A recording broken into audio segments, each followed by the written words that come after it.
Morning, luto tayo ng tambakol. Lalagyan natin ng tambakol na isda. Lalagyan natin ng talong para may gulay. Morning, good morning. Yan, laksan natin para ano siya, ginataang tambakol. Morning, good morning. Pan po natin ang ginataan tambakol ni Chef Boy Nognog.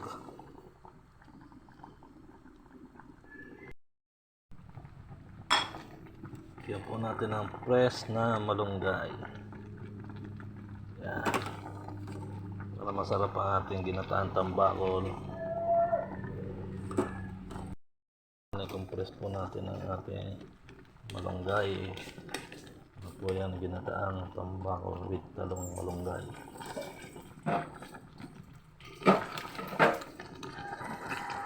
Morning, good morning.